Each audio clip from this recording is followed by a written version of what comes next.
Welcome to Heroes That Help, conversations with the heroes who respond to storms, floods, tornadoes, and other disasters that wreak havoc every year in Missouri. I'm Tom Stever on behalf of the Missouri Department of Mental Health. The impact of natural disasters goes beyond damage and physical injury. There is mental suffering among those recovering from disaster-related trauma. This compassionate caution from the Missouri Department of Mental Health. Some of the information that we discuss in this visual radio series may be distressing or traumatizing for some people. If you need help, we encourage you to reach out to supportive people. There is help available through behavioral health services, including treatment for mental illness and substance use disorders. Today we're talking with Clint Barnet from Missouri State Parks. Clint, welcome. Thank you. I want to start with this compliment about the state parks of Missouri. What a resource this state has. We appreciate that. It is an absolutely incredible resource. There are 92 state parks and historic sites spread out across the state. There's pretty much something for everybody somewhere in every corner of the state of Missouri. Yeah, we should point out that it's not a sunny day every day at Missouri State Parks. Tell me about your job. So I am the safety coordinator in the safety and wellness program in Missouri State Parks. And I spend probably about 60 to 80% of my time in the car traveling to those 92 state parks and historic sites and helping our staff deal with safety issues, whether they pertain to visitor safety or safety in the workplace, occupational safety, and we run into just a little bit of everything, whether it's like a workplace related issue or if it's a scenario where they've responded to some kind of a natural event, a flood, a tornado or something like that.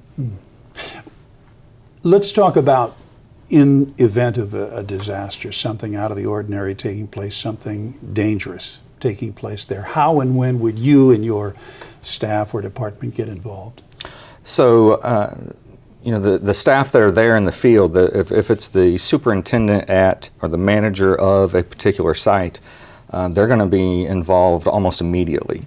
If it's some kind of a natural disaster that's happening right there, they are the boots on the ground. They are kind of the first responders within Missouri State Parks. Now, it kind of depends on what is taking place, where it's taking place. All of our sites are different. They're managed in a scenario that works best for that site. So there may be a scenario where that park manager is actively participating in evacuations or something like that. It may be a scenario where that park manager is more of a contact point or a liaison for first responders. They obviously have knowledge of that facility that can be very helpful when the first responders are coming in. If it's kind of a slow-moving natural disaster, say a flood, not a flash flood, but something that's been forecast, then that probably looks completely different, and there'll be a lot more involvement. We also have our own post-certified law enforcement branch, the Ranger program within state parks. They would be heavily involved in any of those scenarios. Yeah. And what does your response look like? What do you do to respond to a disaster? Well, again, it differs drastically on what that is, on what that disaster is. So it may be a park superintendent literally putting on some PPE and some waders and wading into floodwater and helping campers in a campground evacuate. It may be that staff member providing logistical support, equipment, PPE, and knowledge of the facility for other people that are coming in and helping with some kind of a recovery effort or another natural disaster. It may be them out with heavy equipment clearing down trees so that we can get law enforcement resources or a ranger program or medical personnel into an area or evacuate people out of an area. So it differs drastically on depending on what that event is. basically we've got staff that wear a lot of different hats and respond, how they need to. Yeah. Okay, let's talk about chain of command. You said that, of course, park rangers, bona fide law enforcement officers. But what's the chain of command, the proper chain of command for Missouri State Parks to get involved in a response? So that, that boots on the ground immediate contact is going to be the manager of that facility. And depending on, again, what that event is, essentially as soon as it's practical and safe for them to do so, they're going to start notifying their regional supervisors. We have the state and kind of divided off into regions to allow some better logistics on that chain of command. So they're going to, as soon as it's safe and it's practical for them to do so, they're going to start to notify their supervisors, and it'll work its way up until the director of state parks is aware, and then that ranger component fits in there somewhere in that scenario. Again, it's going to depend on what's happening right there. If there are life-saving efforts that are taking place, that obviously is going to happen before they're worried about sending the email out, letting their supervisor know. But as soon as it's safe and practical to do so, they're going to start to run that information up. Clint, what have you seen in terms of managing people, managing the personal trauma, the mental trauma specifically, of those who are impacted by a disaster? In other words, those you're trying to help, and also those that are helping those people, your colleagues. What have you witnessed in that regard? So I think, first and foremost, I think it's important to understand that everybody responds to or processes that kind of trauma differently. And you may have some people that seem very almost unaffected. They seem like a very flat effect. There may be some shock involved. They may not be fully processing yet what they've seen or what's happened to them. And then you may find people that are nearly hysterical and have trouble functioning with what has happened to them. On the flip side of that, when it comes to talking to our staff members who have helped out or responded to a traumatic event, I may talk with them days or even weeks later. And one of the first things I would tell them was that everybody does process that differently, that there's no right or wrong way. There's no real time frame. And I advise them to basically kind of watch out for each other. They know that they work together all day, every day, so they know each other much better than I do. And to take notice of little changes in their behavior. One of the most recent stories I heard was a supervisor talking about some seasonal maintenance workers. These were young guys that were on a summer break from college, who were normally very jovial. They were joking all the time, and after a traumatic incident, they got real quiet. And were so for quite a while, and she noticed that. And she and I agreed to kind of keep checking in on each other and on them. And at some point, she said she noticed that they started to kind of revert back to their pre-trauma personalities. And those are all things that certainly you see across the board. And like I said, I think it's extremely important to understand that there's no right or wrong way to process that information. Yeah, but when you pointed out to me that you see sometimes a flat response, you don't see much response at all, I would imagine that there is an importance to eventually processing what's going on and working through this. Oh, certainly. Is that then through talking with people and people talking among themselves? How do they process that? So I think there are different methods out there for different folks. Some people they may want to talk about what has happened. They may want to talk about it immediately. Some people may need a while to kind of wrap their brain around what has happened, and they may want to talk later on. I think it's important to always communicate that those opportunities are there. Essentially telling people, if this is something you want to talk about, when you want to talk about it, we're going to be there to listen. Some people won't want to talk about it at all. Some people have different coping mechanisms. We would always encourage our staff to engage in healthy coping mechanisms to kind of help process and work their way around the mental health aspect of what they've seen or what they've participated in. How about you personally, Clint? I'm going to ask you to take this point of view from a personal standpoint. How have you been affected? You see the worst of this as in your duties with Missouri State Parks. If there's heaven forbid, a disaster going on, what do you see, and how do you deal with it? How do you process it or unwind from it? So what I see at this stage in my career is more how our first responders, whether they're park staff or folks in our ranger program, how they are affected. I help, as much as possible, kind of coach them through what they have been through and how to cope. I've had an opportunity in a former career to be subjected to quite a bit of trauma, and over the years developed my own way of dealing with that. Coincidentally, the way that I typically deal with that happens to be very similar with a lot of the stories that I hear from our own staff out in the field in state parks. We are in the outdoor industry, and there's a lot of opportunities within state parks to get outside and kind of unwind and unplug, whether that's hiking or a paddling trip, whatever that activity is. That's generally how I unplug and let my brain kind of unwind and deal with whatever that traumatic episode is.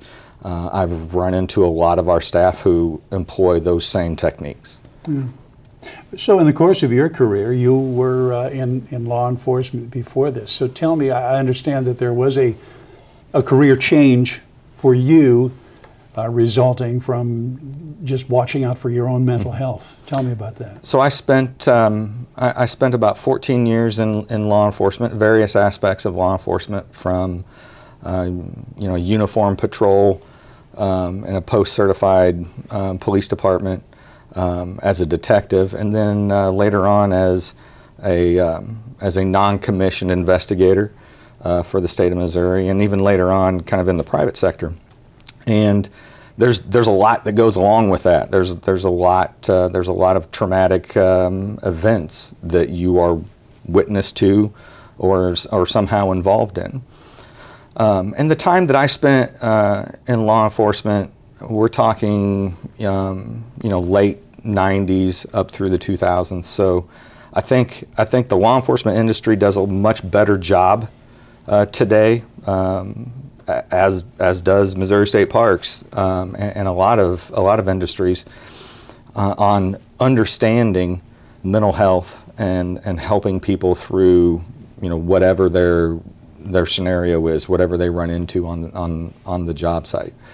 The time that I spent in law enforcement, those resources weren't necessarily the same to the same level that you see today. So you were kind of left on your own to cope with that to a certain degree. What I found was that I retreated to the outdoors. And I was very active in hiking, and it was not unusual for my wife to come home on a Friday afternoon and find me standing in the driveway with a canoe and a bunch of stuff, and she would drop me off in the Missouri River, and I would call her up a few days later, and she'd come to St. Charles and pick me up, and I'd be ready to jump back in again. So at some point I found myself in a work scenario that I simply was not happy in.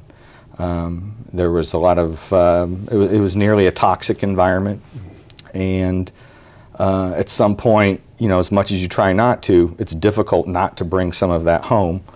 And I certainly didn't want to do that. And one day I quite literally walked away from it all with the support and blessing of my incredible wife and family. And I spent 5 months walking 2,200 miles along the Appalachian Trail. And what was really interesting is that I didn't go into that with the idea of there's some kind of trauma or some kind of mental health issue that I'm out there to address. But at one point I found that there were a lot of us out there, whether we were there purposefully for that or not. There were a lot of ex-military and a lot of former law enforcement folks that were out there, and it was extremely therapeutic. And you don't spend 5 months, 12 hours a day walking in the woods with just your own thoughts without sorting through some things. And one of the things that I recognized at some point was that when I got back to kind of the real world, I wanted to do something different, and I wanted to do something that helped engage folks in Missouri in the outdoors and experience those healthy benefits, for themselves.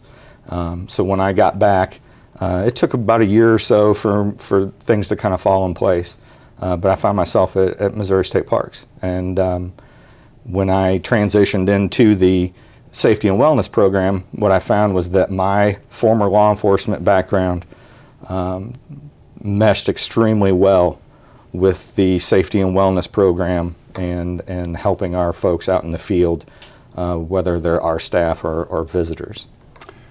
Well, Clint, tell me how that walk down the Appalachian Trail, those 2,200 miles, how did that steer your career move into Missouri State Parks? There's something incredibly powerful about spending that much time by yourself. And I distinctly remember, I came back very well read because initially I could not stand just me and my own thoughts. And there was a lot going on there.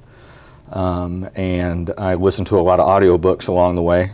And when I realized that I was listening to 2 or 3 a day, I had to find an app on my phone that basically had all the classics on there that I didn't have to pay massive fees for. And that's what I did. And then at some point, I realized that wasn't necessary anymore. And I spent many, many hours a day completely comfortable just in my own head. And it was very transformative. I came back with a different take on my fellow man. It certainly renewed my faith in humanity. I met some incredible people out there. I saw incredible things, but it was the relationship.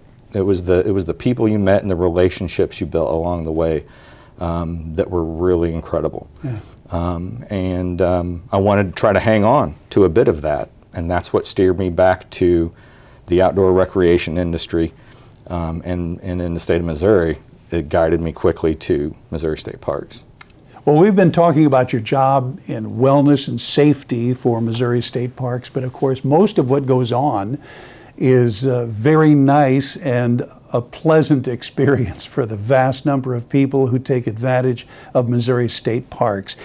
So tell me, how would you recommend those nice and relaxing spaces for people's general mental well-being? Well, no matter where you are at in the state of Missouri, there is a Missouri State Park not far away.